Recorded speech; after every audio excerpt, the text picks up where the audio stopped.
นอกจากการสนับสนุนช่องของเรานะครับผ่านการกดไลค์กดแชร์แล้วก็ Subscribe นะครับผมปัจจุบันนะครับผมช่องของเราได้เปิดช่องทางใหม่ๆนะครับผมเพื่อให้ผู้ชมนะครับผมและแฟนๆของช่องนะฮะสามารถให้การสนับสนุนช่องเล็กๆช่องนี้นะครับให้ได้ไปต่ออย่างต่อเนื่องนะครับและมั่นคงนะครับผมด้วยระบบสมาชิกนะครับผมที่ช่องเราเพิ่งเปิดขึ้นมานะฮะซึ่งทุกคนสามารถที่จะกดสมัครนะครับผมสมาชิกนะครับผมที่ปุ่มจอยนะครับผมหรือปุ่มสมัครสมาชิกนะครับผมที่มุมขวาล่างใต้คลิปนะครับผมหรือมุมขวาบนในหน้าต่างของช่องนะครับผมเพียงเดือนละ50 บาทเท่านั้นนะครับผมโดยมีสิทธิพิเศษมากมายไม่ว่าจะเป็นตราประทับแสดงระดับหลังชื่อนะครับผมเป็นรูปเรือชิปเปอร์ที่ออกมาแบบอย่างสวยงามนะครับผมพร้อมกับอีโมจินะครับเป็นรุ่นพี่แฮมชิปเปอร์นะครับผมสุดน่ารักนะครับซึ่งใช้ในการพูดคุยนะครับผมในช่องคอมเมนต์พร้อมสิทธิพิเศษต่างๆมากมายที่กำลังจะตามมาในอนาคตนะครับผมอีกอย่างหนึ่งคือทั้งการชมคลิปแบบ Exclusive นะครับก่อนใครนะครับผมหรือโอกาสที่จะได้ทำกิจกรรมต่างๆร่วมกันในอนาคตนะครับผมก็สำหรับสมาชิกเท่านั้นนะครับผมที่เก็บสิทธิ์นี้เอาไว้ให้กับทุกๆท่านนะครับแต่หากระบบสมาชิกยังไม่หนำใจนะครับผมเรายังมีช่องทางอื่นให้สนับสนุนกันนะครับผมไม่ว่าจะเป็นระบบซุปเปอร์แตงนะครับผมซึ่งหากผู้ชมเนี่ยเจอสัญลักษณ์นะครับรูปหัวใจนะครับผมที่มีดอลลาร์ไซน์นะครับผมหรือสัญลักษณ์รูปเงินดอลลาร์อยู่เนี่ยข้างใต้คลิปใดคลิปหนึ่งเนี่ยสามารถที่จะคลิกนะครับผมเพื่อโดเนทนะครับผมแทนคำขอบคุณนะฮะเพื่อเป็นการสนับสนุนช่องได้นะครับหรือจะเป็นการโดเนทนะครับผ่านบัญชีธนาคารนะครับผมซึ่งได้ใส่รายละเอียดเอาไว้แล้วนะครับข้างใต้คลิปนี้นะครับผมเอาไว้ที่คำบรรยายใต้คลิปนอกจากนั้นนะครับผมเรายังได้เปิด Line Open Chat นะครับซึ่งชื่อว่า ACS Channel Family นะครับผมก็เลยขอเชิญชาวช่องทุกคนนะครับผมเข้าร่วมห้องแชทได้โดยไม่มีค่าใช้จ่ายใดทั้งสิ้นนะครับผมเอาไว้พูดคุยแลกเปลี่ยนข่าวสารกันนะครับผมในครอบครัวของเราและผมได้จัดทำสติกเกอร์ลายรุ่น Lovely พี่แฮมนะครับชิปเปอร์นะครับเอาไว้เป็นสติกเกอร์ที่ใช้พูดคุยกันด้วยนะครับจะได้ใช้คุยกันในกลุ่มก็น่ารักดีนะครับผมหรือจะเอาไปใช้คุยกับเพื่อนๆส่วนตัวก็ได้นะครับไม่ติดอะไรเลยนะครับผมตั้งใจทำออกมามากๆนะฮะเพียงชุดละ35 บาทเท่านั้นนะครับผมใช้ได้ตลอดชีพนะครับผมก็หวังว่าทั้งหมดนี้นะครับผมจะเป็นเรื่องราวดีๆที่จะเกิดขึ้นกับช่องของเราและชาวช่องของเราทุกคนนะครับผมเพื่อมุ่งหน้าต่อไปสู่ปี 2023 ปีนี้และก้าวต่อไปด้วยกันอย่างมั่นคงนะครับผมอย่าลืมสนับสนุนกันนะครับขอบคุณครับ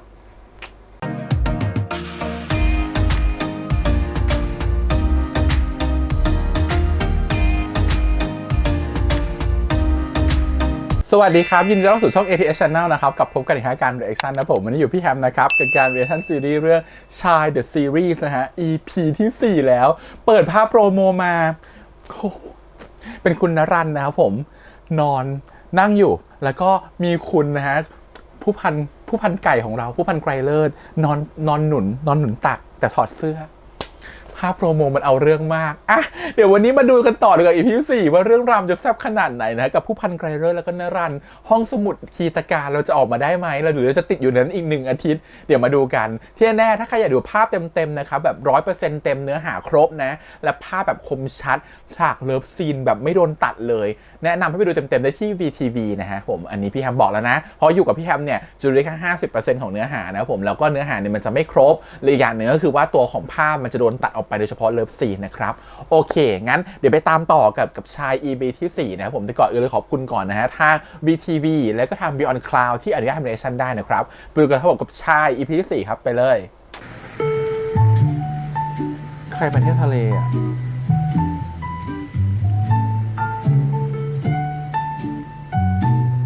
เราอยู่ที่นี่ตลอดไปเลยได้ไหมแม่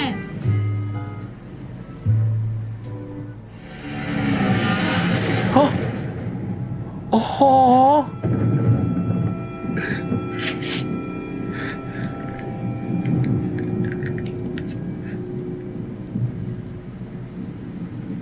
ที่เขาติดบุหรี่ติดอะไรอย่างนี้เพราะว่าเขามีภาพแม่ที่มันติดตานี่เองหรือว่าแม่เขาโดนน้ำตายหรือว่าแม่เขาฆ่าตัวตายด้วยกันโอ้ยบอกแล้วมันต้องมีเรื่องปมกับคุณแม่แน่นอน Walk with hope in your heart ด้วยความหวังที่อยู่ในหัวใจก้าวต่อไปด้วยความหวังที่อยู่ในหัวใจผู้พันปะเนี่ยปีใช่ด้วยเอลวิสยุคนั้นเฮ้ยเสียงกีตาร์เปิดเพลงที่สดใสบีทที่กระตุ้นความรู้สึกใจเต้นและคำร้องที่แสนเรียบง่ายของ Let me feel your hand ชวนให้ข้าพเจ้านึกถึงความปรารถนาที่ทรงพลังที่สุดของมนุษย์คือการเชื่อมโยง การสัมผัส และการยอมรับ สงสาร จาก เท อีกคน วี หนึ่ง มากเลยอะ เช่นนั้น ครั้งหน้าถ้าคุณใกล้ร่วมจับมือข้าพเจ้าอีก ก็กล้ามองตาข้าพเจ้าหน่อยเราเจอกันแล้ว ก็เจอกันแล้ว พูดซะอีกเลยเนี่ยถ้าเป็นงั้นจริงก็ กล้ามองตาข้าพเจ้าหน่อย อย่าหลบตากัน แล้วข้าพเจ้าจะสัมผัสคุณใกล้รุ่นต่อให้หนำใจ คนเขาต้องคิดว่าสารสวดีเป็นผู้หญิง ไหมล่ะ ทำไมน้องไม่เป็นแบบคุณสรัสวดีบ้างนะ ก็พี่ไม่หวานเหมือนคนใกล้ลุงเขานี่ เมื่อสิ่งชุมชนเนาะคือสิ่งที่เชื่อมกันของสองอันนี้ ใช่ครับ ตายแล้ววิกเตอร์ชอบอาจารย์ปะเนี่ย นี่เดี๋ยวพี่มาทางนี้ครับส่วนพี่ติ้งนะครับ นั่งรอพี่อยู่ตรงนู้นครับ พี่คือแสงเจิดจรัสที่ผมแบบอยากได้พี่มาอยู่ในชีวิตของผมมากผมชอบพี่มาก นั่งเลยครับนั่งเลยครับ ไม่ใช่ไม่ได้ลบ ขิงเบาๆ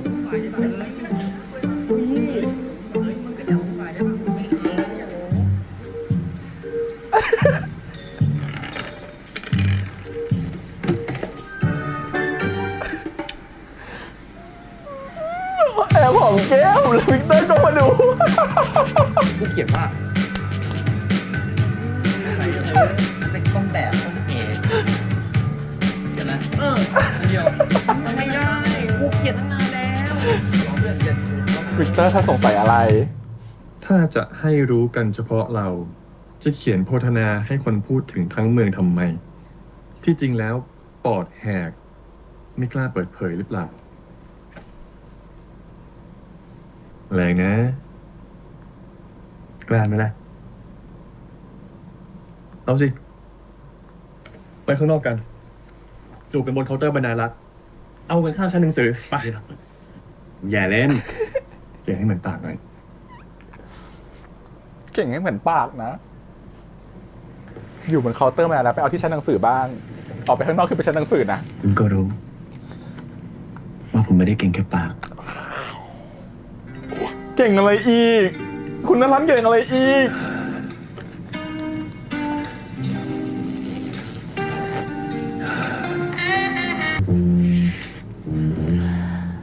ท่านั่งของนรัตน์ก็ดีด้วยใช่ไหม ไม่ใช่เก่งแค่ปากใช่ไหมเชี่ย คุณแก้รู้ก็คงจะอดทนไม่ไหวเหมือนกัน นี่เอามือ เพ คำ ราะ เป้า ความสุขจากการสัมผัส ไม่ได้จบแค่จับมือ แต่นำไปสู่ความลึกซึ้งกว่านั้น เพราะเราก็ลึกซึ้งกันแบบนั้น ลึกซึ้งที่หมายความว่า เราเข้ากันได้ดีต่างหาก เพราะเราก็ลึกซึ้งแบบนั้นมันลึกจริงแหละ คุณ เว พ ลา ระ สัมผัสคนที่คุณรัก คุณพระ คงจะรู้สึกแฮปปี้อินไซด์อยู่ไม่น้อย คุ ใช่ ณ ไหม พระ ข้าพเจ้าเองก็รู้สึกเช่นนั้น และสัมผัสได้ว่า คุณใกล้ลุงก็เหมือนกัน ฉะนั้น อย่าปฏิเสธเสียให้ยาก ก็คือเขาต้องถอดกางเกงในมาเห็นจริงๆอ่ะต่อหน้าคือแบบ คือเขาถอดกางเกงในส่นลงมาแล้วก็น้องมังกรของจีน่า แล้วท่านผู้อ่านที่รักเล่า มีใครที่อยากกุมมือเอาไว้นานๆหรือไม่ ถ้าเจอคนนั้นแล้วก็ กุมไว้ให้มั่น มีวิกเตอร์ชอบ เอาตายแล้ว อย่าปล่อยไปไหนเด็ดขาด พี่มันมาขิงว่ะ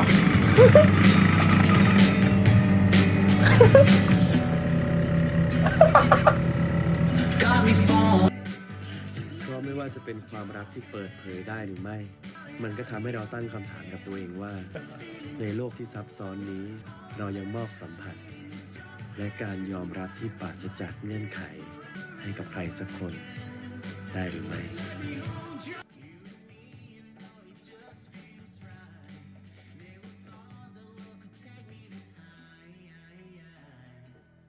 ห้องสูงไม่พอใช่ไหมต้องใต้โซฟาด้วยใช่ไหมต้องใต้เตียงด้วยใช่ไหมตายแล้ว โอ้ย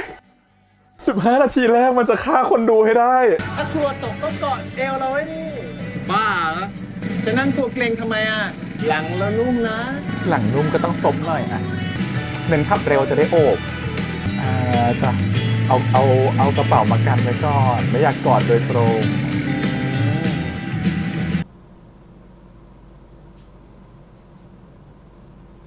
2 คนนี้เอากันทุกวันนะ และแก้ผ้าหัวสนแก้ผ้าบ่อยมากจะบ้า คืออะไรนักข่าวทำงานหน่อยเร็ว เราต้องถ่ายรูป เก็บภาพ โปรเปร แค่อยา อย กเก็บไว้ดู เวลาคิดถึงมัน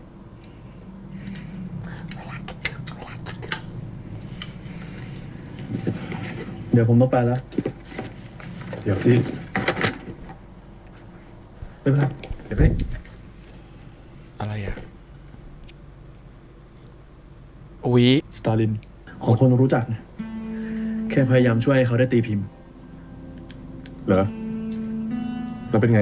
ก็ยากอยู่ ต้องระวังตัว ของพ่อวิกเตอร์ ผมต้องไปแล้ว เดี๋ยวไม่ทันนะไปเถอะ เจอกันนะ เจอกัน จุบ1 ทีไหม ไม่จุบ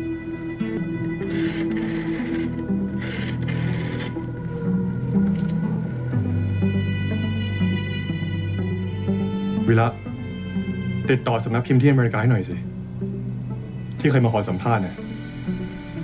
บอกเขาว่ามีเรื่องอยากให้ช่วย ฉากนี้นี่เอง ที่นั่งแก้ผ้า โอ้ย ฉันคุ้มมากเลยที่ฉันอยู่ถึงวันนี้ที่ฉันเห็นหุ่นสน มันเป็นบุญคนดูมาก ยายดาวกินเยอะๆนะ มีแต่ยายดาวคีบให้ แต่ไม่มีนรันคีบให้ดาวเลย ไม่ได้กินไม่ได้นอนเลยเหรอเรา ช่วงนี้รันเขายุ่งๆนะคะ แล้วอย่างเงี้ย จะมีเวลามาดูแลแกไหมเนี่ยยายดาว คิดจะเปลี่ยนงานมั้งไหม ผมภูมิใจในงานของผมครับ ประชาชนต้องได้รับรู้ความเป็นไป เมื่อไหร่ ของ จะลืมตาปากได้ พอผมได้เป็นบก.เงินเดือนผมก็จะเพิ่มขึ้นเป็น 2,000 กว่าบาทเลยครับ แค่กินมื้อนี้ก็หมดแล้ว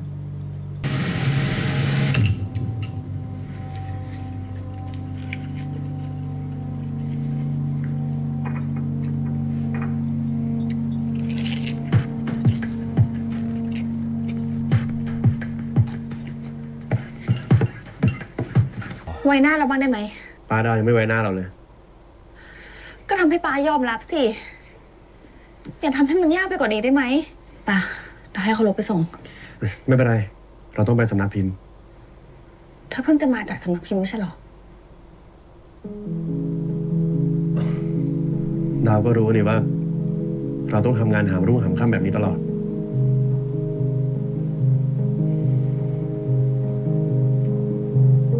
ขับวนไปรอบเมือง สุดท้ายกลับไปที่ร้านแผ่นเสียง ปลายทางไม่สำคัญเท่าได้เดินทาง กับใครบางคนอยู่ข้าง อุ้ยแก้วน้ำ6เลย The journey is all I need to see โอเค as long as you walk with me ๆ ว่าจอห์นเลนนอนออกจากวงเงียบๆจับมือเร็ว วงเบเทิลแตก แต่จอห์นเลนนอนผู้ที่สอนเราว่า all you need is love ให้เราได้ทวิต and shout ไปกับจังหวะชีวิตที่เรายังไม่เข้าใจ จอห์นเลนนอนเป็นพระเจ้า วันนี้เรามาอำลาเขา แต่ความทรงจำของเขา จะอยู่กับเราใน yesterday today and forever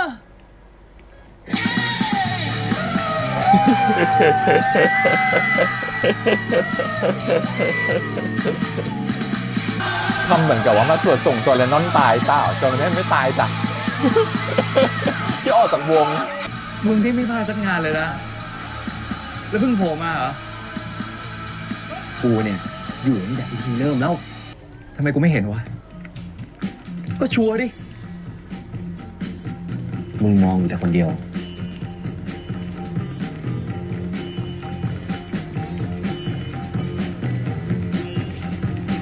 มึงพูดอะไร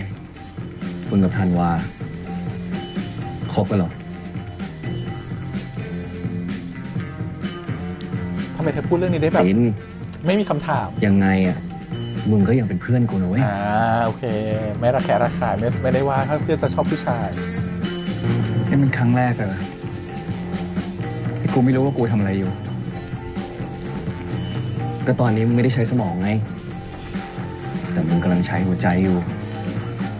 แล้วก็ใช่ มันจะทำให้มึงใช้ชีวิตยากขึ้น จริง โดยเฉพาะในประเทศนี้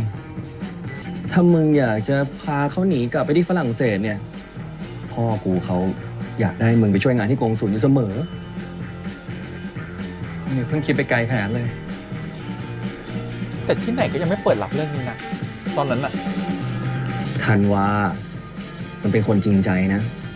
แต่มันก็เลื่อยเปื่อยแบบนี้แหละ ถ้ามึงจะรักคนแบบเนี้ยมึงก็ต้องทำใจ เจอกันทุกครั้งที่รองเท้าเลอะเลยมั้ย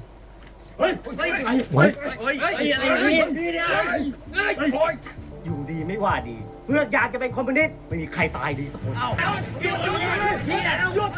เด็กพวกนี้คือลูกศิษย์ผม เดี๋ยวผมดูแลเอง เสือกอะไรฮะเป็นพวกคอมมิวนิสต์ด้วยกันหรือเปล่าไปคุยที่โรงพักไปอะไรหยุดหยุด ดูชื่อนามสกุล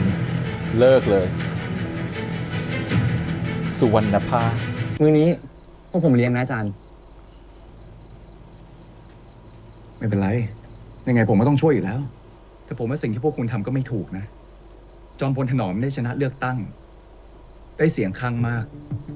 เขาสามารถจัดตั้งรัฐบาลได้ถูกแล้ว ตอนนั้นอาจารย์กลับมาจากฝรั่งเศสหรือยังครับ อาจารย์รู้หรือเปล่าว่าการเลือกตั้งครั้งเนี้ยคือการจัดฉาก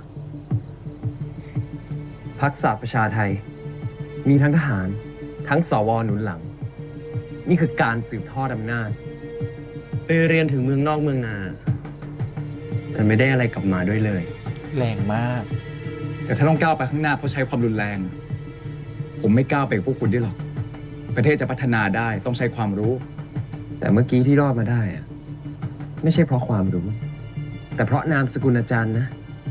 แรงเหมือนกัน บวกล้าน อันนี้ลบ1 ล้าน ประเทศนี้มันก็เป็นแบบนี้แหละ อ่ะจบ แต่ถ้าอยากเปลี่ยนก็ต้องเปลี่ยนให้ตรงจุด ไม่ใช่โกรธแล้วก็ลุยมั่ว เอาเลยคือวันนี้ ถ้าอยากเรียกร้องความยุติธรรมจริง ๆ พวกคุณต้องฟังทุกเสียง ไม่ใช่แค่เสียงของพวกคุณเอง เสียงพวกนายทุนน่ะเหรอ เสียงของชาวบ้านห้วยคำแสงจริง ๆ พวกคุณเคยถามเขาเหรอหรือแค่คัดค้านอยู่ในกรุงเทพ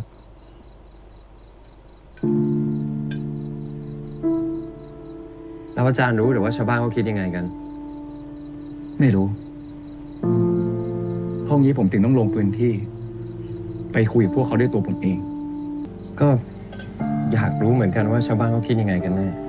แล้วเราจะไปกันยังไง เอาเงินจากไหนไปหาเงินลงก่อนได้ปะ ไปรถผมไหมล่ะ พวกคุณ4 คนนั่งพออยู่แล้ว ไปให้หมด ลงพื้นที่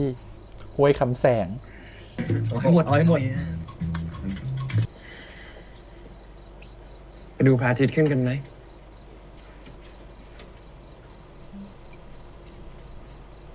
ชวนอาจารย์ไปดูพระอาทิตย์ขึ้น แปลก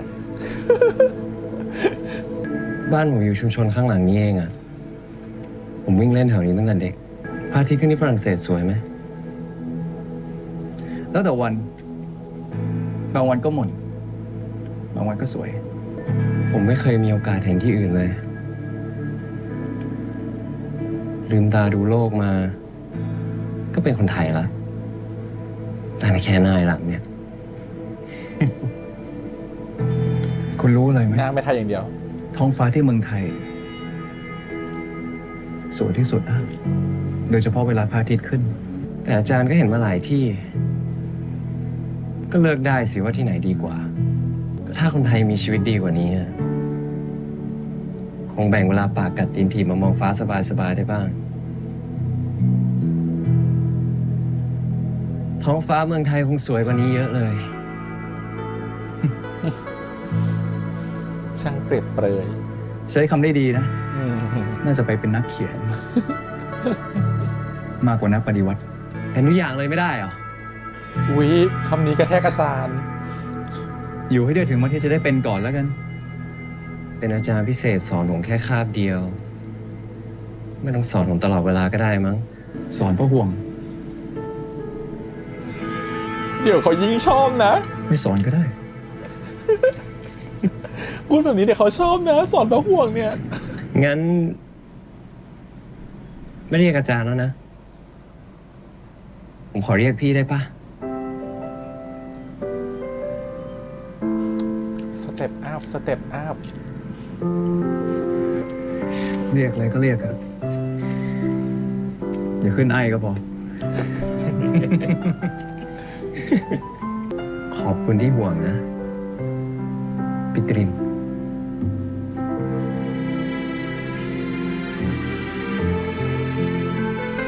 พี่ว่าไงนะ เพื่อนผมที่อเมริกาเขาบอกว่าเขาสนใจต้นฉบับของคุณลุงอีวานมากครับ อาจจะได้ไปตีพิมพ์ที่สำนักพิมพ์ใหญ่ครับ ต้องดีใจมากเลย ผมไปปลุกแกเลยดีไหมเลยดี เดี๋ยวรอแกตื่นก่อนก็ได้ เจ้าพ่อต้นไทรเจ้าพ่อต้นไทรศักดิ์สิทธิ์จริงๆว่ะ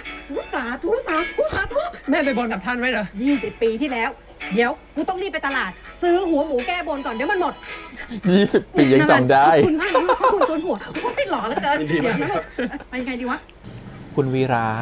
ะเริ่มจะแบบอยู่บ้านนี้เป็นประจำแล้วนะ วาดรูปด้วยเหรอจ๊ะ วาดรูป วาด คุณ เล่นๆ เค นะครับ วีด้วย คุณทีวียังเคืองตาอยู่ไหมครับ มีบ้างจ้ะสงสัยน่าจะเป็นภูมิแพ้ ครบเดือนแล้วนะครับ ทิ้งขวดเดิมได้แล้ว ตายแล้ววีระดูแลดีอย่างนี้คุณเทวีหวั่นไหวแน่นอ ขอน บใจจ้ะ โอ้ยปลายทางมันนรกมากเลยที่ภาพที่คิดไว้เนี่ย ผมมองว่าที่นี่เป็นเคส s ตัดดี้ที่น่าสนใจนะครับ เพราะกลุ่มต่อต้านมองว่า โครงการนี้จะไปทำลายวิถีชีวิตของชาวบ้าน และที่สำคัญ กลุ่มนักศึกษาเชื่อว่า ชาวบ้านไม่ได้ต้องการสิ่งนี้ ถ้าอย่างนั้นก็ชัดเจนว่าห้วยคำแสงเหมาะที่จะใช้สร้างโรงผลิตไฟฟ้า ผมต้องขออนุญาต ลงพื้นที่จริง ไปห้วยคำแสงเพื่อไปพูดคุยพวกเขาด้วยตัวผมเองครับ จะดีเหรอ เราเป็น policy maker ไม่สมควรลงไปเอง อืม เรื่องแบบนี้มันมีหน่วยงานรับผิดชอบอยู่แล้วไม่ใช่เหรอ ดร.ตริน มันก็จริงนะครับ แต่ผมมองว่าการวางนโยบายแบบ centralized governance โดยที่ไม่เข้าใจข้อเท็จจริงในพื้นที่ มันอาจทำให้การร่างแผนพัฒนาฉบับที่ 3 เป็นแค่เพียงจินตนาการของพวกชนชั้นนำเหมือนที่ผู้กลุ่มต่อต้านปรามาสไว้ได้นะครับ โดยที่ไม่เห็น อะไรวะนั่น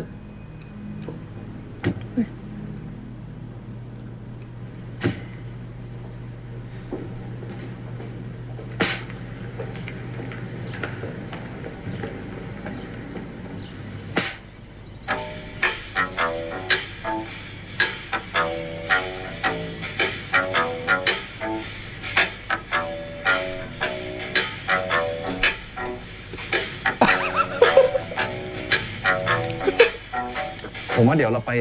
ประชุมกันต่อดีกว่าครับ เธอไม่เกรงกลัวสิ่งใดเลยนะ สวัสดีครับ เขาประชุมอยู่ สวัสดีครับ ขออภัยที่มารบกวนครับ พอดีว่าผมมีเอกสารสำคัญมากที่คุณตรินเขาลืมไว้ครับ ผมเลยเอามาให้ครับ ยังไงผมต้อง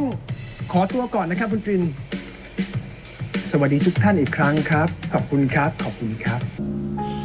เดี๋ยวจัดการเอง มันอยู่โซนนู้นไม่ใช่เหรอ จะดูแลโซนนี้ไม่ได้เหรอ อะไรวะ รับอะไรดีครับคุณลูกค้า มาแต่กอลัมเบอร์นิส แล้วก็ปะบองออนเดอะร็อกหนึ่ง แต่พี่มาคนเดียวนะ มาแล้ว ขอโทษนะ ที่ปล่อยให้เหงาอยู่ตั้งนาน แต่ตอนนี้คอแห้งมากเลยอะน้องๆ ไปเอาเครื่องดื่มให้พี่ได้ไหมตรงนู้นนะ ดีใจนะเนี่ย เรือที่เราพับไว้ ต่อให้ลอยไปไกลแค่ไหน สุดท้ายก็กลับมาหาเจ้าของ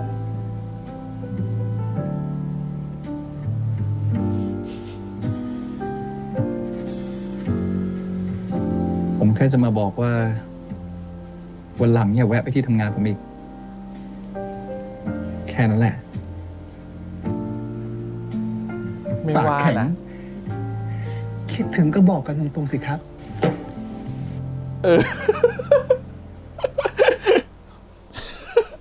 พี่สั่งไป2 แก้วนะ ผมมีแรงยกไหวแค่แก้วเดียว ก็เมื่อคืนผมอยู่กับพี่ตริน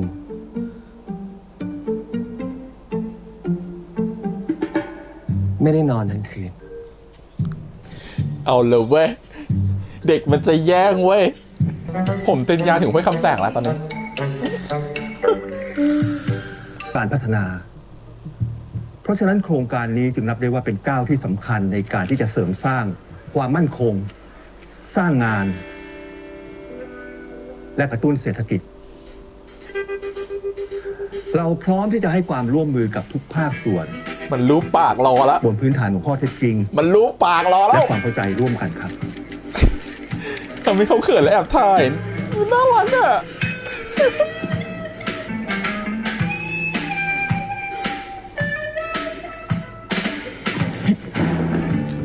มันถึงขั้นทั้งฉุดกันเลยเหรอ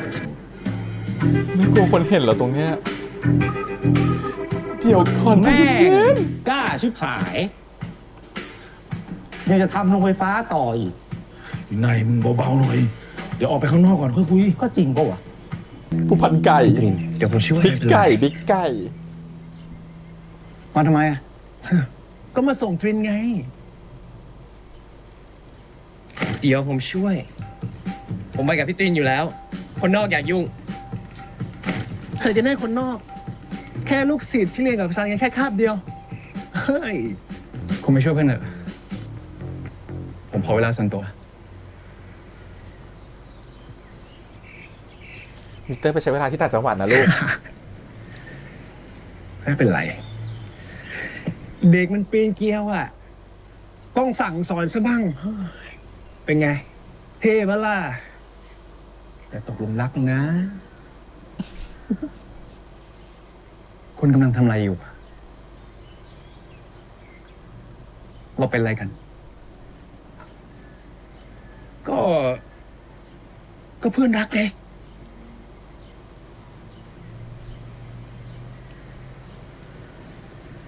เพื่อนรัก คุณนี่มันเหี้ยจริงๆ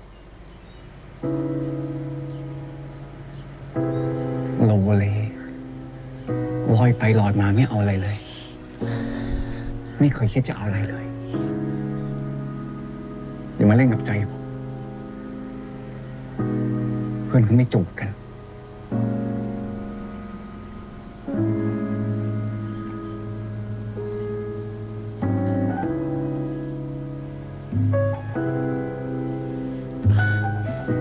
ด่าเหมือนธนาคม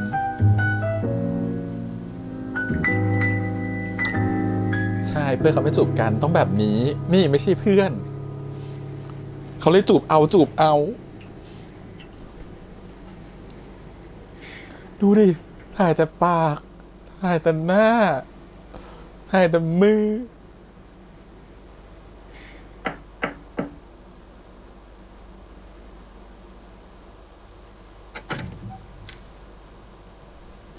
ว้ายบุกมาถึงบ้าน คุณมาที่นี่ได้ไง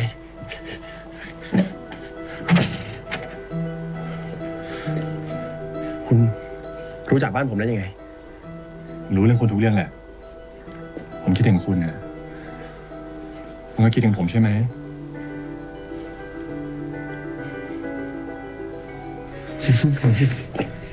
แล้วถ้าดาวดีมาล่ะ ถ้าดาวดีมาล่ะ ตายแล้วเขาออกจากห้องสมุดมาที่บ้านแล้วจ้า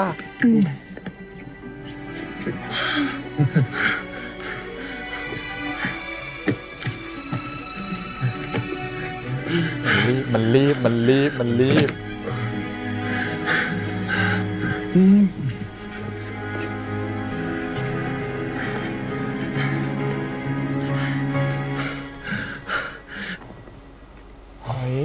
บทความเรื่องห้วยคำแสง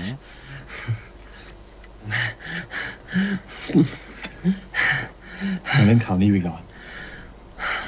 มีอะไรคืบหน้าไหม ยังหาหลักฐานไม่ได้ ช่างมาเถอะ ต่อกันดีกว่า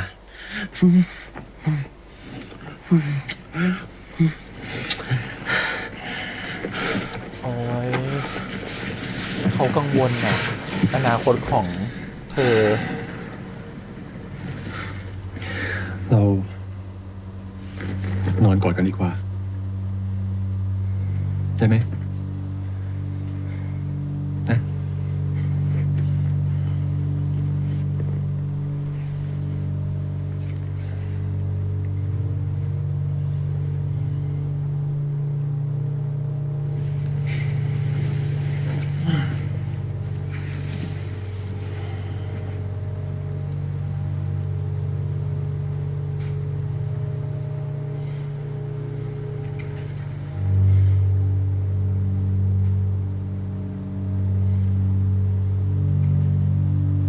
คือผู้ใหญ่กับลุงเพิ่มคิดตามผมนะครับ ถ้าโรงงานไฟฟ้ามาตั้ง อากาศที่ผู้ใหญ่หายใจเข้าไปก็จะมีแต่มลพิษ น้ำที่ผู้ใหญ่ดื่มหรืออาบก็จะมีแต่สารเคมีที่แน่ๆเลยอีกอย่างหนึ่งที่ตามมา ลูกหลานของผู้ใหญ่ต้องย้ายออกจากหมู่บ้านเลยนะครับ และต้องจัดที่อยู่ใหม่ให้อยู่แล้วครับ และถ้าที่เนี่ยถูกเปลี่ยนเป็นโรงงานไฟฟ้าห้วยคำแสงอะจะเพิ่มรายได้ให้กับประเทศอย่างมหาศาลเลยนะครับ ถ้าจะให้เราย้ายไปอยู่ที่อื่น ต้องแน่ใจว่าที่ใหม่ มีโรงเรียน วัด แล้วก็อนามัย พวกเราทุกคนสามารถเลือกที่ทำกินได้ ไม่ใช่เกณฑ์พวกเราเข้าโรงงานขนาดพวกนี้พวกเราจะเอาอะไรกินเนี่ยยังไม่รู้เลย เราแทบไม่รู้อะไรเลยว่าเขาทำอะไร กระทบยังไงก็ไม่เคยมีใครมาบอก และถ้าเขาจะทำจริงเนี่ย อย่างน้อยสุดๆก็ควรจะต้องให้พวกเราได้มีส่วนร่วม เราจะได้แน่ใจว่าสิ่งที่ทำลงไป มันจะไม่ได้ทำให้ชาวบ้านลำบากมากไปกว่าเดิม พอจะเป็นไปได้ไหมล่ะ หนทางยังยาวไกล พี่ก็พูดเองเนี่ยว่าต้องใช้เวลา แต่ถ้าเราเริ่มจากตรงนี้ มันยังมีโอกาสเปลี่ยนแปลงได้ ถ้าเราพยายามมากพอ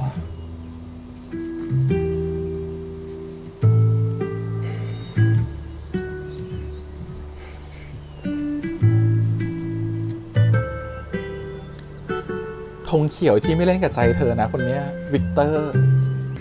วายตาย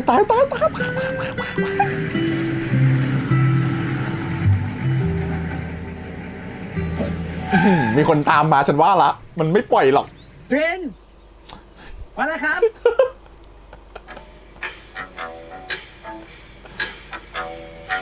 วิกเตอร์บอกโอ้โอกาสฉันน้อยนิดก็ยังมาขวางโอกาสฉันอีก เดี๋ยวพี่มา ใจเราชอบเขาว่าตีน มาแล้วครับ ใจมันเลือกไปแล้วว่า ใจมันชูนไปแล้ว โอ้โหงานภาพโคตรเท่ เครียดอะไร ผมไม่รู้ผมกำลังทำอะไรอยู่ ก็ไม่ต้องรู้สักร่วงก็ได้ แล้วไม่ต้องถามด้วยว่าจะพาไปไหน just go with the flow จะบอกว่าเธอจะให้คำตอบที่ชัดเจนกับตรินนะ เพื่อนไม่จูบกัน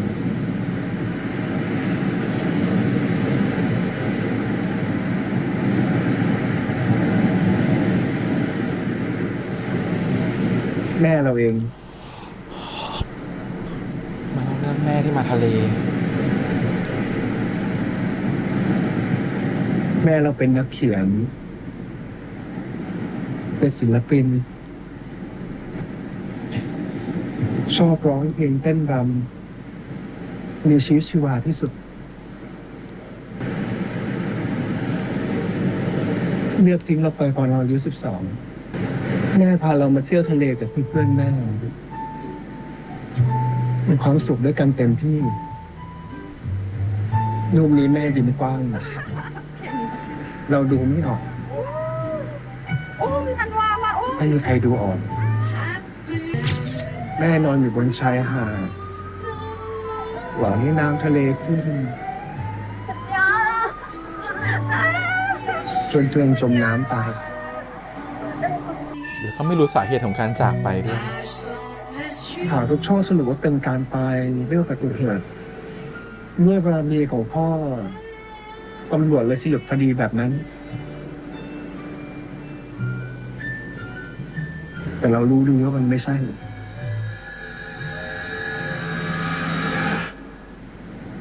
ถ้าวันนั้นคุณรู้ว่าแม่คุณในขนาดนั้น คุณจะห้ามแม่คุณไหม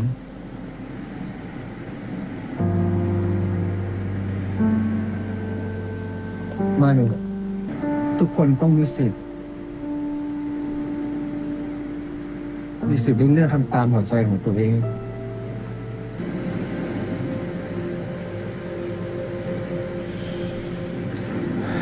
ทำตามใจของตัวเองไปเลยจ้ะฟรีวิว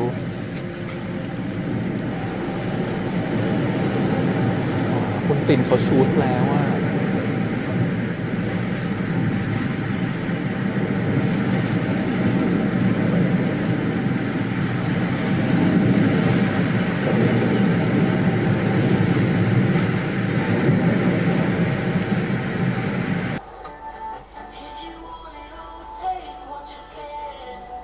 จูบแบบโอ้ ไปเล่นน้ำทะเลกัน คู่นี้มาแบบหวานๆนุ่มๆเลยอ่ะ คู่นั้นนี่ดูดเดือดมาก เดี๋ยวนะ เปลือยเลยเหรอ เปลือยกันเลยเหรอตายอ่ะความรักเกิดแล้วโอ้ยชิแค่พาเล่นน้ำโอ้ยตายบางเรื่องบางทีไม่ต้องเล่าให้เราฟังก็ได้รู้นะว่านักแสดงเก่งเล่นดีไม่ต้องมาให้เราดูก็ได้เขินแทนงานรางวัลชัดๆโอ้ตายอ่ะมีอะไรกับบนชายหาดปะอาโปเป็นผู้ชายที่หล่อและสวยได้ในเวลาเดียวกันตายแล้วอีพีนี้ โอ้ยดีอ่ะดีจังเลยคือเรื่องราวอ่ะมันไม่เห็นนะว่าหมุดหมายอ่ะมันจะจบยังไงเนาะหรือมันจะไปยังไงเนาะแต่ความรู้สึกคือเขาทำให้เรารู้สึกเหมือนที่เขาต้องการจะสื่อจริงๆว่า journey ระหว่างทางนี่แหละหรือการเดินทางระหว่างทางก่อนจะถึงหมุดหมายเนี่ยคือความสุขที่สุดแล้วก็คือคนดูอ่ะไม่ต้องคิดว่าปลายทางของเรื่องนี้จะเป็นยังไงขอให้มีความสุขในระหว่างทางก็พอซึ่งถามว่าได้ไหมได้ความสุขได้ครบอิ่มจบมีทุกโมเมนต์มีทุกแบบรูปแบบความสุขความเศร้าดราม่าฉากเลิฟซีนมาให้ครบคือแบบเฮ้ยโคตรดีอ่ะทำได้ไงวะ อ่ะมารีแคปกันเรื่องชายดีกว่านะครับผม EP ที่4เดี๋ยวพี่แอมขอเล่าเร็วๆนิดนึง EP นี้ก็จะโฟกัสไปที่ความสัมพันธ์ของ2คู่เนาะหลักๆก็คือนั่นแหละตัวของบิ๊กไก่ของเรานะคุณไกรเลิศกับคุณนรันนะฮะอีกคู่หนึ่งก็คือตัวของตรินแล้วก็ธันวาอ่ะมี2คู่นะฮะผมเรื่องราวเนี่ยมันคือ EP เนี่ยมันคือ EP ของการตั้งคำถามกับความรู้สึกว่าตกลงวันเนี้ยตัวเรารู้สึกอย่างไรความรู้สึกตอนนี้คืออะไรความรู้สึกของใจตอนนี้มันเป็นยังไงมันชอบหรือไม่ชอบหรือมันแบบรู้สึกว่าความสับสนครั้งนี้มันคืออะไรกันแน่มันคือการให้นิยามกับความรู้สึกของตัวเองซึ่งเราชอบมากๆที่ความสัมพันธ์ของ2คู่มันมีเส้นในการอธิบายของมันนะฮะผมพร้อมๆกับ background story ที่ยังเป็นเรื่องเดิมอยู่นั่นคือการเปลี่ยนแปลงทางการเมืองระหว่างทหารและประชาชนรวมถึงเส้นการเมืองที่กำลังเริ่มแตกแขนงออกไปและมันกำลังมีความซับซ้อนเกิดขึ้นนะก่อนที่จะนำไปสู่เหตุการณ์ที่มันยิ่งใหญ่กว่านั้นในอนาคตก็แบ็กกราวด์มันถูกตีไว้แบบนั้นแต่รู้สึกว่ามันเป็นแค่แบ็กกราวด์จริงๆอ่ะเขาอ่ะให้ดีเทลที่มันหนักนะสอดแทรกด้วยคำการเมืองต่างๆใน EP นี้แบบจุใจมากๆแบบว่ามีการแบบเน็บแนมสิ่งที่มันเกิดขึ้นอยู่ทั้งปัจจุบันและสิ่งที่มันเคยเกิดขึ้นอยู่ในอดีตนะ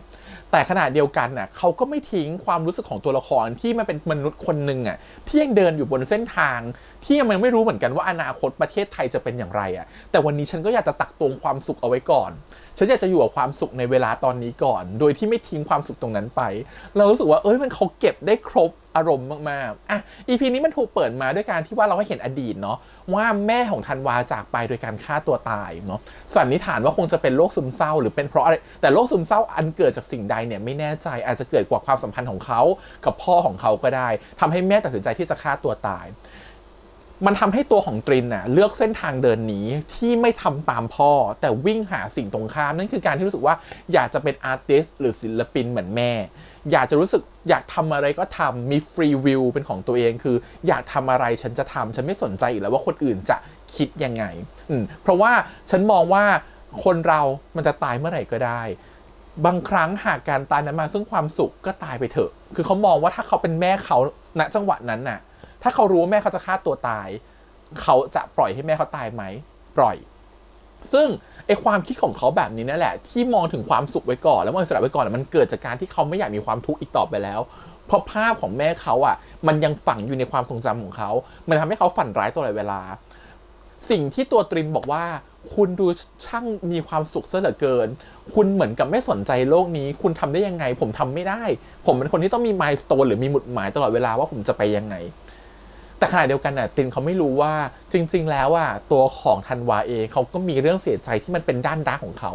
มันทำให้เขาพยายามจะทำสิ่งตรงข้ามเพื่อหนีความทุกข์ตรงนั้นเรื่องที่แม่เขาเสียไป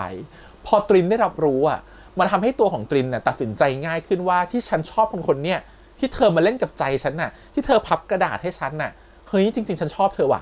แต่เธอดูฉันเป็นคนที่โลเลเหลือเกินดูเอาแน่เอานอนไม่ได้ดูเป็นคนรักอิสระดูไม่มีจุดหมายปลายทางแต่ในความไม่มีจุดหมายปลายทางของเขานั้นน่ะทุกๆย่างก้าวทุกๆการเดินทางของเขาอ่ะมันทำเพราะสิ่งหนึ่งแล้วมันรู้ตัวว่ามันทำเพราะความสุขมันเลยเหมือนสิ่งตรงข้ามที่ตินน่ะเป็นอยู่ตอนนี้แล้วมันเหมือนกับว่าพอเขาได้รู้เรื่องราวในอดีตของธันวามันทำให้ตัวของตินรู้สึกว่าอ๋อคนเนี้ยเขาก็มีโหมดที่เข้าใจความรู้สึกของคนอื่นนะแต่การเข้าใจของเขามันคือการที่ว่าปล่อยวางซึ่งตรินทำแบบนั้นไม่ได้เสน่ห์ของความตรงเนี้ยของธันวามันทำให้ตินอ่ะเข้าใจแล้วว่าทำไมฉันถึงหลงรักคนนี้เพราะว่าเขาคือบุคลิกอีกบุคลิกหนึ่งที่ฉันไม่มีมันเป็นบุคลิกหนึ่งที่มาเสริมความรู้สึกของการที่ว่าบางครั้งอ่ะฉันเครียดกับสิ่งนี้มากเกินไปฉันโฟกัสกับสิ่งนี้มากเกินไปจนฉันรู้สึกฉันไม่รู้จักผ่อนมันลงไปบ้างพอธันวาเข้ามาเติมจุดนั้นนะมันเลยเหมือนกับโอเคฉันเข้าใจแล้วทำไมฉันถึงรักเขาชูสเขามาตั้งแต่แรก EP นี้ทำให้เห็นว่าวิกเตอร์ชอบอาจารย์ตรินนะคู่นี้จริงๆวิกเตอร์ก็ธงเขียวมาแต่ก็เป็นคู่ที่แบบว่าปะฉะด่ากันนิดนึงคือก็เถียงกันด้วยคำพูดคารมกับอาจารย์ในเรื่องประเด็นการเมืองนะแต่ในเรื่องของการดูแลความรู้สึกต่างๆเนี่ยวิกเตอร์ก็ชอบอาจารย์แหละอยากจะเข้ามาดูแลอยากจะเข้ามาจีบอยากจะเข้ามาอยู่ใกล้ๆอุตส่าห์หนีมาห้วยคำแสงด้วยกันแล้วนะฮะเพื่อจะมาให้ความรู้ชาวบ้านมากัน2 คนกับเพื่อนอีก3 คนอีตัวธันวาก็ยังตามมาโฉบเอาตัวตรินไปอีกนั่นแหละแต่เราจะเห็นว่าตลอด EP เนี่ยตรินเนี่ยจะไม่ได้ให้อะไรให้ท่ากับตัววิกเตอร์เลยอาจจะมีคำพูดบางคำพูดที่มันส่อแววบ้างเช่นแบบผมให้คุณเรียกว่าเป็นพี่ก็ได้อะไรแบบนั้นแต่เขายังให้ตัวของธันวาเป็นที่1เสมอธันวาขึ้นมาตอนระหว่างเขาประชุมกับผู้บริหารกับผู้ใหญ่ในนักราชการขึ้นมาเพื่อจะให้แค่กระดาษที่เป็นเรือพับอะถ้าเป็นเราหรือเป็นคนอื่นเราคงโกรธแล้วว่าเฮ้ยแกมาทำอะไรฮะทำให้งานฉันเสียอะไรเงี้ยแต่เขายังรู้สึกเลือกที่จะให้อภัยคนนี้มันก็บอกชัดอยู่แล้วว่าจริงๆในตัวตรินน่ะเขาชูสตัวธันวาแต่แรกแล้วแต่แค่ธันวามันโลเลจนรู้สึกว่าตกลงธันวาแกจะเอายังไงกับฉันกันแน่พอสุดท้ายธันวาเลือกที่จะอยู่กับเขาเลือกที่จะมาหาเขาถึงห้วยคำแสงมันก็เลือกที่จะแชร์สิ่งที่ไม่เคยแชร์ให้ใครอ่ะให้เขาฟังอ่ะมันก็พอจะบอกแล้วว่าจริงๆแล้วธันวาก็รักเขาเช่นกันและเขาก็ชอบธันวาเหมือนกันมันก็เลยสปาร์กเลยขณะที่ตัวของเขากับตัวของวิกเตอร์มันไม่เคยมีโมเมนต์แบบนี้มันจะเป็นโมเมนต์ของอาจารย์ที่อยากสอนลูกศิษย์แม้ลูกศิษย์จะคิดไปเกินเลยแต่เขาไม่เคยได้โมเมนต์นี้เพราะว่าคุณธันวาเขาชูสคุณตัวของตรินและตรินก็ชูสธันวาไปแต่แรกแล้วมันก็เหมือนชูสกันเรียบร้อยแล้วอะอารมณ์ที่มันพุ่งพล่านมาก่อนนะนี่ที่ทำให้เขาต้องตั้งคำถามกับตัวเองว่าฉันเป็นเกย์หรือเปล่าอะมันเกิดเพราะธันวาเนาะเสน่ห์คนนี้ทำให้เขารักคนนี้ก็เลยจบในเรื่องริมทะเลจ้ะแก้ผ้าเล่นน้ำกันไปเลยฉันก็นิดนึงนะเข้าใจว่าเป็นงานอาร์ตเข้าใจว่าเป็นงานรางวัลก็ไม่ต้องแก้ผ้าให้คนดูบ้างก็ได้ไม่ต้องให้มันขนาดนี้เข้าใจแต่แค่รู้สึกแบบรู้ว่ามันคือการแสดงรู้มาเล่นเก่งแต่เดี๋ยวคนดูจะตายเอาไม่ต้องโชว์ขนาดนี้ก็ได้โอ้โหนี่ปลดเก่งๆในวิ่งลงทะเลนั่นแหละแต่มันคือสปิริตของนักแสดงนะครับผมที่เขาอยากจะแสดงให้เห็นว่าเขาตั้งใจกับงานชิ้นนี้มากๆก็ต้องชมด้วยแล้วทางอโปแล้วก็ทางตัวของไมค์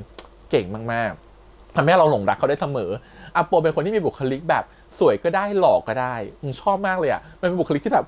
โอ้ยทำไมคนนี้มันได้ขนาดนี้วะมันดูดีไปทุกๆมุมอะไรอย่างเงี้ย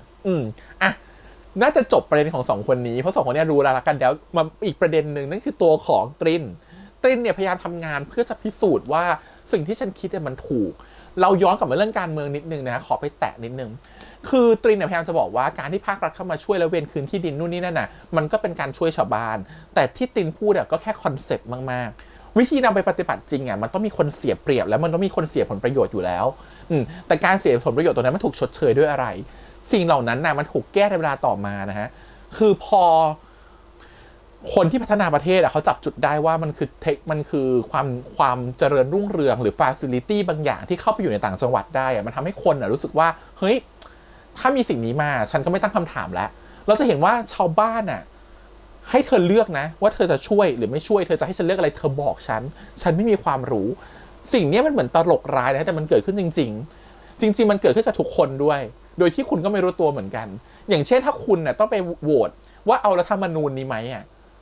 มันไม่มีเวลาที่คนทั่วไปที่หาเช้ากินข้าวอย่างพวกเราจะไปนั่งศึกษาแล้วครับว่ารัฐธรรมนูญมีจุดด่างพร้อยอะไรบ้างมีจุดอะไรบ้างที่เป็นข้อเสียเปรียบเพราะมันถูกเขียนด้วยความซับซ้อนอ่านเองก็ไม่ดูเรื่องคนแปลให้ก็ยังไม่เข้าใจว่าตกลงมันเราเสียเปรียบอะไร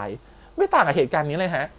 ไปพูดตกลงฉันได้หรือฉันไม่ได้ว่าฉันงงตกลงชาวบ้านจะได้หรือไม่ได้ตกลงอย่างเงี้ยคือมันมีความงงๆอยู่ตรงนั้นว่าตกลงให้เลือกอะไรกันแน่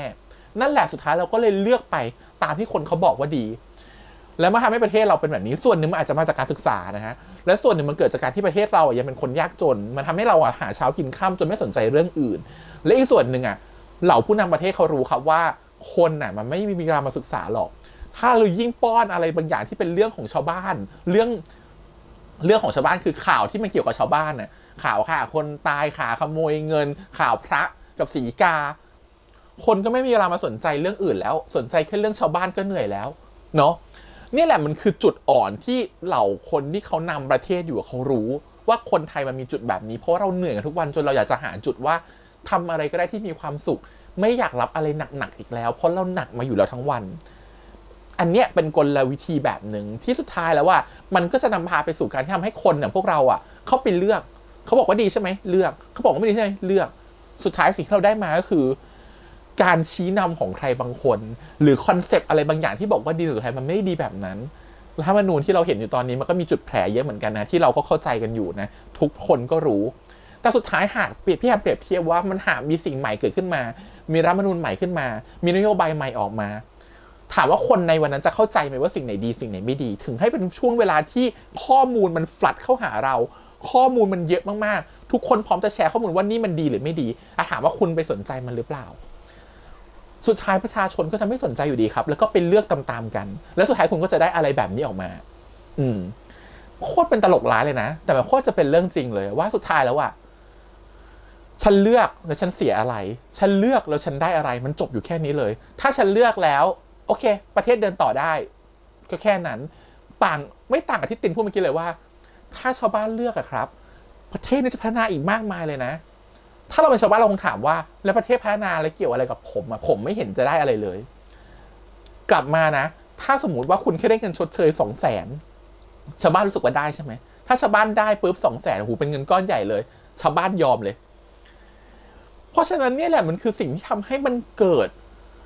อะไรบางอย่างที่มันเรียกว่าคอร์รัปชันได้ง่ายที่สุดเลยเพราะว่าเขาได้นะวันนั้นเงินมันได้วันนี้ทุกอย่างมันเกิดวันนี้แต่เขาไม่เห็นภาพหรอกว่าอนาคตมันจะเกิดอะไรเนี่ยแหละครับมันทำให้ระบบของการบริหารและวางนโยบายมันผิดแล้วมันตลกร้ายกว่านั้นตรงที่ว่าเหล่าข้าราชการที่อยู่ในชั้นผู้ใหญ่บอกว่าทำไมคุณต้องไปด้วยเราเป็นถึงแบบ centralized policy เราเป็นคนออกนโยบายส่วนกลางเราไม่จำเป็นต้องลงพื้นที่เองโคตรจะจริงตรงที่ว่าหากคุณไม่ลงพื้นที่เองคุณจะรู้ไหมว่าจริงๆแล้ว need ของคนความต้องการจริงๆ requirement มันคืออะไรเพราะคุณคิดแต่เห็นภาพคนบางคนนะครับผมยังไม่เคยลงพื้นที่เลยว่าตรงนั้นต้องการถนนแต่ก็เซ็นให้มีถนนเข้าใจปะทั้งที่มันไม่จำเป็นต้องมีถนนในเวลาตรงนั้นก็ได้แต่ฉันแค่จะสร้างเพื่อจะเอางบคือบางครั้งมันเป็นแบบนี้จริงๆเพราะว่าคนมันไม่สามมันเลือกที่จะอยู่ตรงนี้และเลือกที่จะไม่ลงไปพื้นที่ใจของความรักในการทำงานแบบนั้นมันมีหลายๆอย่างที่เป็นองค์ประกอบหรือปัจจัยทำให้คนรู้สึกว่าเราตัดสินใจที่จะเพิกเฉยในตรงนั้นไปเพราะมันไม่ใช่เรื่องของเราเราว่าสิ่งนี้คือสิ่งสำคัญมากๆทั้งหมดทั้งมวลที่พูดออกมาคือมันต้องแก้ที่นิสัยของคน กฎหมายต่างๆทุกอย่างถูกขึ้นมาจากนิสัยและพฤติกรรมของมนุษย์นะฮะถ้าพฤติกรรมของคนนิสัยของคนมันไม่ถูกวางกรอบและไม่ถูกเขียนให้ไปทิศทางเดียวกันหรือคอนเซปต์เดียวกันน่ะสุดท้ายคนต่างคนก็ต่างเห็นประโยชน์ของตัวเองจนสุดท้ายก็ไม่ได้หวังเพื่อประโยชน์ของใครอยู่ดีเช่นถ้าจะเก็บภาษีมากขึ้นกับคนรวย 50% คนรวยก็จะโอดครวญว่าทำไมต้องมาเก็บชั้นเยอะนู่นนี่นั่นทำไมถึงไม่ไปเก็บคนจนทหารที่ต่างประเทศเก็บแบบนี้นะมันเป็นคอนเซปต์ของความก้าวหน้าครับหมายความว่ายิ่งคุณรวยมาได้เพราะว่าคุณใช้ทรัพยากรในประเทศนี้เยอะคุณก็ต้องเสียภาษีคืนมาให้กับทางรัฐเยอะเหมือนกันแต่มันก็จะมีคำถามตามมาว่าแล้วรัฐเอาภาษีเยอะๆไปช่วยประเทศจริงเปล่าเนี่ยไก่กับไข่ไหมเพราะประเทศมันเกิดจากความที่นิสัยเรามันไม่เชื่อใจกันพฤติกรรมของเรามันรู้ว่าคนจะโกงเราต้องเห็นแก่ตัวก่อนเราไม่รู้ว่าเราทำเพื่อคนอื่นไปเพื่ออะไรในเมื่อเพื่อตัวเองยังอยู่ไม่ได้เลยพอนิสัยมันถูกวางมาแบบเนี้ยมันทำให้ประเทศไทยเป็นสิ่งที่เปลี่ยนยากมากทุกวันนี้ประเทศไทยบอกเลยนะมันเปลี่ยนแค่ความทันสมัยเทคโนโลยีความเจริญก้าวหน้าแต่เรารู้สึกว่าคนไทยมันไม่ได้มีความรู้สึกแบบนี้โตขึ้นเลย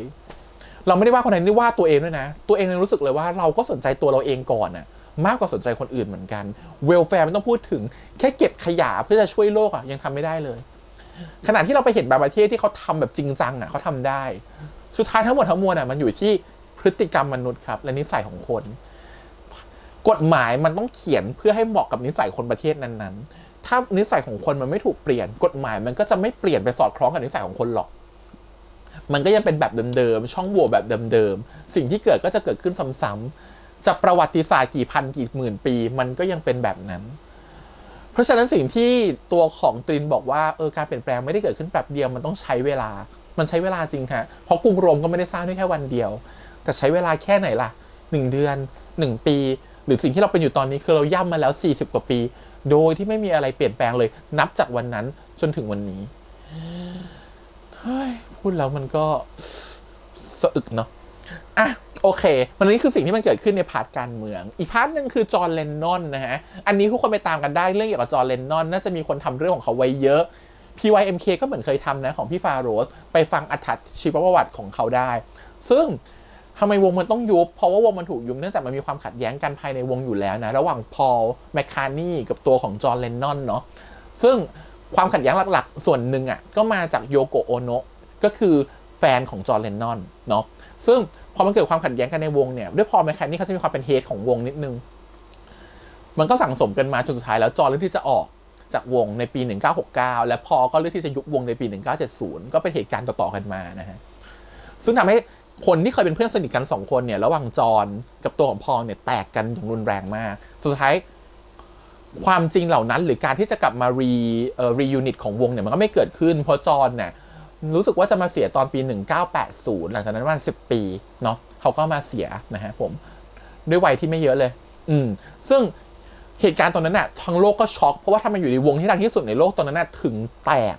เนาะซึ่งเหตุการณ์เหล่านี้มันก็ถูกเล่าโดยพอนั่นแหละในเวลาต่อมาเพราะว่าเขายังอยู่เนาะเขายังไม่ตายเขาก็จะ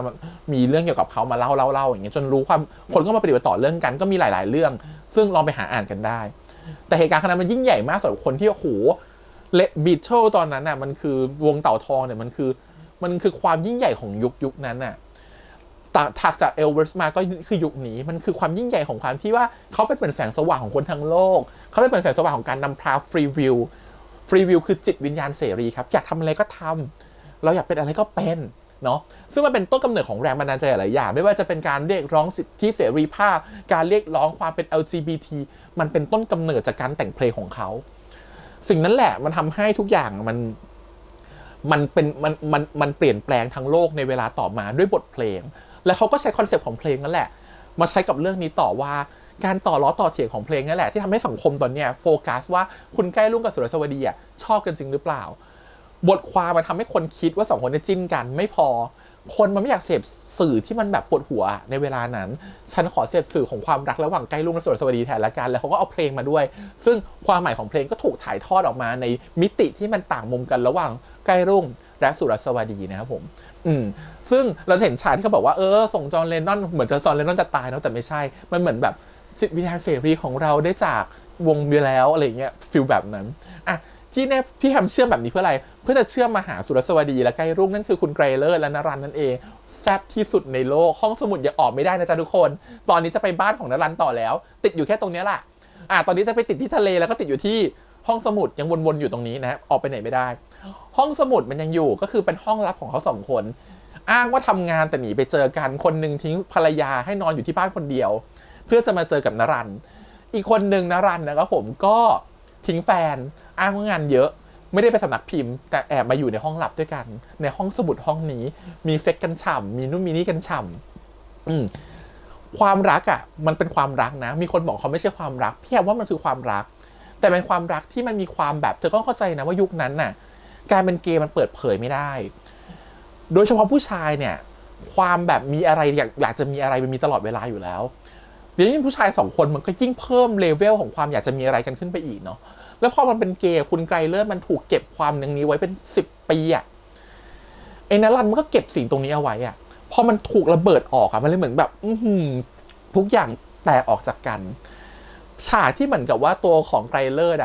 แต่งชุดเอลวิสไปดูหนัง Long Way Home แล้วก็จับมือกับนรันมันเป็นฉากที่เขามโนขึ้นเองเนาะตามเนื้อเพลงที่เขากำลังถกเถียงกันอยู่หรือพูดคุยกันอยู่อะไรเงี้ยซึ่งตรงนั้นทำให้รู้สึกว่าเฮ้ยเนี่ยแหละมันคือจิตวิญญาณของความที่รู้สึกว่าคนมันแบบรักกันแต่มันรักกันผ่านตัวอักษรว่าทำไม2 คนนี้มันถึงรักกันได้คนถามว่าเขาไม่เคยเจอกันเลยคนสมัยก่อนนะครับเจอกันน้อยมากโทรศัพท์มันไม่มีเธอเข้าใจปะโอกาสเจอกันยากคือนึกถึงพ่อแม่เรารักกันด้วยอะไรเจอกันบ่อยๆอยู่ด้วยกันบ่อยๆก็ตกหลุมรักแล้วพูดคุยกันทุกวันทำดีให้กันทุกวันเขียนจดหมายให้กันก็เป็นความรักแล้วไอ้เนี่ยมันเป็นความรักผ่านตัวอักษรของการต่อล้อต่อเถียงกันไปมาเข้าใจปะมันรักกันได้อยู่แล้วเว้ยในคอนเซปต์ตอนนั้นคนมันรักกันง่ายมันไม่ซับซ้อนเหมือนช่วงนี้คนกลัวมันหลอกความคิดมันซับซ้อนขึ้นเรามีอะไรให้ทำมากขึ้นคนโสดมีอะไรทำมากขึ้นเรามีโลกของตัวเองมากขึ้นเราสามารถสร้างโลกของตัวเองอยู่ในบ้านของเราเองได้โดยไม่ต้องแคร์คนนอกเลยไม่ต้องออกไปหาผู้คนเพราะอยู่บ้านมันมีอะไรทำเต็มไปหมดเลยมีโซเชียลมีทีวีทุกอย่างสมัยก่อนไม่มีแบบนี้เธอเข้าใจปะเพราะฉะนั้นคนมันเลยรู้สึกว่าเราคลิกกันด้วย feeling ด้วยความรู้สึกนั่นแหละมันทำให้2 คนนี้รักกันผ่านตัวอักษรได้ง่ายมากๆแล้วมันก็นำมาซึ่งความแบบตัณหาราคะที่มากกว่านั้น2 คนเริ่มรู้มันเป็นความผิดนะที่ทิ้งภรรยาหรือทิ้งแฟนของตัวเองมา2 คนมันก็รู้สึกผิดแหละแต่ความอยากได้ความอยากเจอความอยากจูบความอยากอมมันเยอะกว่ามันจะไม่อยากอมได้ไงเธอเรื่องมันช่างถ่ายทอดไปบอกว่าผมไม่ได้เก่งแค่ปากนะผมก็มีอย่างอื่นดีเหมือนกันอะไรอย่างอื่นดีก้นนั่งหรือท่าทางก็ไม่รู้ที่แน่ๆเธอนอกจากไมค์อโปลงทะเลแล้วเธอจะเจอสนยุคถอดกางเกงใส่กางเกงในให้อีกคนหนึ่งจับเป้าเธอมันไปถึงเบอร์นั้นนะแล้วก็ถอดกางเกงในมาแล้วทำท่าเหมือนแบบใช้ปากให้โดยที่แบบถึงอาจจะเป็นมุมกล้องแต่เท่ากับว่าเขาต้องถอดออกมาแล้วปึ้งเห็นอยู่ตรงหน้านะกล้าเล่นกันเบอร์นี้เธอฉันเติมส่วนยูโรอิ่มมากบอกเลยช่วงอาทิตย์ที่ผ่านมาไปเติมยูโรในช่วงอดีตที่ผ่านมาตอนโหยิ่งแบบอะไรเนี่ยมันจะน่ารักได้ขนาดนี้บอกเลยคู่นี้มันได้จริงๆที่น่าเซ็กซี่มาก2 คนนะครับผมแล้วก็มีอะไรกันคือแบบโอ้โหแซ่บตัดผ่านมีอะไรมาเรื่องความสัมพันธ์ตอนนี้มันถูก drive ด้วยความอยากได้อยากเจอเธอดูสิเขาถ่ายรูปถ่ายแต่ปากถ่ายแต่ตาถ่ายแต่นู่นนี่ทำให้เขาแบบยัวทำจับปากตอนนี้เขากำลังให้สัมภาษณ์สื่ออยู่ให้เขาเขินเล่นเลยก็แอบถ่ายเขาความรักมันเป็นแบบนั้นน่ะคือนรันมันก็คลั่งรักในตัวของไกรเลิศมากไกรเลิศมันก็คลั่งมากๆบิ๊กไก่ของเราก็ไม่ยอมมากๆแต่มันเป็นความรักที่หลายๆคนคาดเดาเขาว่ามีจุดหมายปลายทางของเราว่ากลัวจะจบไม่สวยมาก1กลัวนรันโดนอุ้มด้วยหัวหน้าของไกรเลิศอีกทีนึงถ้าเขารู้เรื่องนี้ขึ้นมาเนาะว่านรันจะตีแผ่ความจริงสิ่งนั้นเป็นสิ่งที่ไกรเลิศกลัวและพอที่เห็นไอตัวการตีพิมพ์งานห้วยคำแสงของนรันเขารู้ว่าหากนรันไปไกลกว่านี้นรันจะเสี่ยงมากๆแล้วนรันอาจจะโดนอุ้มเหมือนแฟนเก่าเขาที่ชื่อว่าวินอัศวินที่เคยโดนอุ้มไปแล้วในอดีตเขาไม่อยากให้นรันเป็นแบบนั้นอีกแล้วแต่เขาไม่อยากบอกนรันตรงๆว่าหยุดเถอะเขาแตกต่างจากดาวดีแตกต่างจากพ่อแม่ของดาวดีที่บอกว่าแกทำอาชีพอันนี้ไปได้เงินอะไรเงินเดือน 2,000 จากการเป็นบก.อีดิเตอร์กินข้าววันนี้ก็หมดแล้วมันเป็นการดูถูกในอาชีพของตัวนรันที่เขามีปณิธานมุ่งมั่นมากๆว่าเขาอยากจะช่วยประชาชนโดยการทำเป็นสื่อเป็นข่าว ซึ่งไกลเลิศอ่ะคนมันรู้ไงคนมันรักนะมันถึงเป็นห่วงแล้วเขาก็รู้ว่าสิ่งเนี้ยคือจิตวิญญาณคือปณิธานของคนที่เขารักเขาเลยเลือกที่จะไม่แตะตรงๆแต่เขาเลือกที่จะวันนี้หมดอารมณ์แล้วไม่อยากมีเซ็กแล้วขอนอนกอดเอวละกันขอนอนตักละกันมันกอดด้วยความเป็นห่วงนะมันกอดด้วยความรู้สึกแบบฉันไม่อยากให้เธอเจอเหตุการณ์เดียวกับอัศวินแต่เขาก็ไม่กล้าเตือนตรงๆนะเพราะรู้ว่าการการเตือนตรงๆมันก็อาจจะทำให้แฟนของเขาไม่กล้าทำในความเป็นตัวเองในเมื่อทุกวันนี้เราก็เป็นฟรีวิวกันอยู่แล้วกล้าทำในสิ่งที่เราอยากทำเขาก็อยากให้แฟนเขามีอิสระมากพอ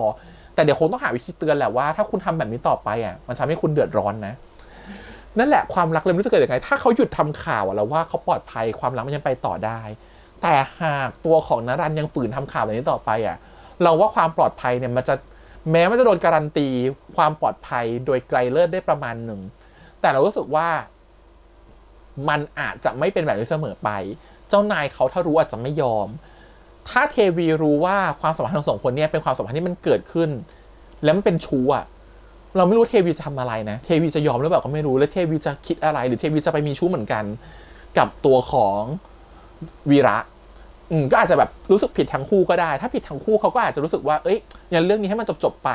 ต่างคนต่างเก็บความรักของตัวเองไว้ต่างคนต่างเป็นแบบนั้นแต่ถ้าสมมติว่ามันมีคนที่ไม่หวังดีกับไกลเลิศหรือไม่หวังดีกับนรัน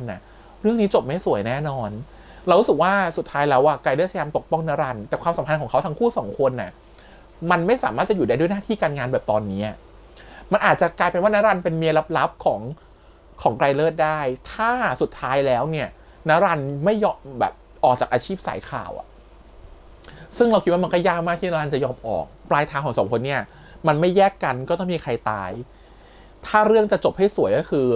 สุดท้ายเขาเลิกความรักแล้วก็ทิ้งทุกอย่างไว้เพราะถ้ามันนำไปสู่การเปลี่ยนแปลงการปกครองอำนาจทหารจะถูกลดทอนไปช่วงหนึ่งอำนาจของไกลเลิศก็จะถูกลดทอนไปเพราะฉะนั้นบทบาทหน้าที่ของเขามันอาจจะลดลงตามไปด้วยแล้วสิ่งนั้นมันอาจทำให้ความสัมพันธ์ของเขามันเป็นไปได้แบบหลบๆซ่อนๆก็ได้นะแม้สายตาคนอื่นจะไม่ยอมรับแต่สายตาวิกเตอร์ยอมรับนะที่แอบก้มลงไปแล้วเห็นตัวของธันวาจุ๊บแก้มพี่ตรินพอวิกเตอร์มันรู้มันก็รู้สึกว่าอุ๊ยคนนี้จีบได้ก็เลยจีบคุณตินนั่นแหละมันอาจจะถูกเปิดเผยไปแบบนั้นเหมือนที่ตัวของไกลเลิศแซวว่าอยากเปิดเผยให้คนอื่นรู้ใช่ไหมงั้นเราออกไปข้างนอกกันเถอะไปให้คนอื่นเขาเห็นกันแต่เปล่าออกไปข้างนอกคือเปลี่ยนจากห้องลับในห้องสมุดมาเป็นจากชั้นว่าจากโต๊ะวางโต๊ะวางของมาเป็นชั้นหนังสือแทนนั่นแหละเขาเรียกว่าออกไปข้างนอกนิดนึง outdoor นะ outdoor ก็เดาไม่ออกว่าความสัมพันธ์จะเป็นยังไงแต่คิดว่าตอนเนี้ยคนเขาก็หลงรักนรันหัวปักหัวปามมาแล้วไกลเลิศนรันก็หลงรักหัวปักหัวปามซึ่งขณะเดียวกันนรันเองก็มีโปรเจกต์ที่ต้องทำเหมือนกันนั่นคือเอางานของพ่อวิกเตอร์ไปตีพิมพ์เนาะซึ่งไกลเลิศก็ช่วยในจุดนั้นเห็นไหมเขารักไงเขาอยากหาจุดซัพพอร์ตในทางหนึ่งให้รู้สึกว่าอย่างน้อยๆเขาได้ส่งเสริมอาชีพของตัวของนรันนะแต่หากนรันแตะต้องงานของเขามากจนเกินไปมันเหมือนกับถ้าเราเป็นแฟนกับแฟนเราและเราเป็นคนจับคอร์รัปชันและแฟนเราเป็นคนคอร์รัปชันเธอจะกล้าจับแฟนตัวเองไหมมันไม่ได้ไงถูกปะแล้วว่าตรงนี้นรันก็รู้จุดนี้นะนรันก็เริ่มมองแล้วว่าเฮ้ยจากสายตาจากความกังวลต่างๆไกลเลิศอาจจะกังวลเรื่องนี้นรันก็กำลังลำบากใจเหมือนกันว่าเขาจะไปต่อเรื่องนี้ดีไหมเราว่ามันอยู่ในช่วงของการกระบวนการคิดว่าจะไปหรือไม่ไปยังไงจะเลือกความรักหรือว่าจะเลือกปณิธานหรือเป้าหมายของตัวเองเพราะฉะนั้นมันยากมากๆว่าสุดท้ายแล้วคนเรามันเลือกทั้งสองแบบไงไม่รู้ว่าเขาจะเลือกอะไรเขาจะยอมเสียสิ่งที่ตัวเองตั้งใจไว้หรือตั้งเป้าหมายไว้หรือเขาเพื่อไปเลือกความรักแทนหรือเปล่ามันคือเสียความเป็นตัวตนตัวเองแล้วนะขนาดเรื่องนี้พยายามจะเห็นว่าขนาดอยู่ต่อหน้าพ่อแฟนเขายังไม่ยอมเสียตัวตนตัวเองแล้วนะอย่ามาดูถูกสิ่งที่เป็นตัวฉันสิ่งที่ฉันเลือกสิ่งที่ฉันทำเป้าหมายของฉันแต่กับความรักที่มีต่อตัวของไกลเลิศเขาจะยอมที่จะลดละตรงนั้นไปหรือเปล่าเรื่องมันมีอะไรที่แบบละเอียดในความรู้สึกของคนมากๆนี่แหละค่ะเรื่องที่มันเกิดขึ้นใน EP นี้แล้วก็วิเคราะห์ออกมาได้ประมาณนี้เนาะส่วนไอ้แม่หมอเปิดไพ่คนนั้นก็คือมั่วแหละเปิดไพ่แต่ก็ชอบขอบคุณเพราะว่าเปิดไพ่มันเป็นการกระตุ้นให้ตัวของตรินคิดได้ง่ายขึ้นว่าตอนนี้ใจฉันอยู่กับใครและการมีวิกเตอร์เข้ามาก็ยังทำให้เขาเข้าใจตัวเองมากยิ่งขึ้นว่าเขาอยู่กับใครเพราะว่าพอมีวิกเตอร์เข้ามาเนี่ยอีธันวามันรู้ไงหึงมันต้องตามมาทุกวัน ต้องมาคอยขัดขวางไม่ให้อยู่ใกล้วิกเตอร์เฮ้ยอ่ะเรื่องมันมีทั้งมวลอารมณ์น่ารักน่าเอ็นดูขำขันจริงจังมีทุกพาร์ทเลยอะชอบมากเรื่องนี้นะฮะกับชายเดอะซีรีส์ติดตามย้อนหลังได้ทาง VTV นะครับผมแบบออร์เคสตราเวอร์ชันเต็ม 100% ไม่โดนตัดแบบที่ดูอยู่ตอนนี้บอกเลยว่าสนุกมากและภาพเลิฟซีนนะและภาพฉากแบบเธอไปดูเถอะมันคุ้มใส่ตาเธอมันคืองานระดับรางวัลงานภาพแบบนี้ไปดูให้คุ้มเพราะพี่แฮมมาตัดออกแน่นอนไม่งั้น YouTube บล็อกจ้ะโอเควันนี้ประมาณนี้ขอบคุณอีกครั้งฝากกดไลค์กดแชร์กด subscribe อย่าลืมที่เสียงทาง YouTube Instagram Twitter แล้วก็ Facebook วันนี้พี่แฮมไปก่อนนะครับบ๊ายบาย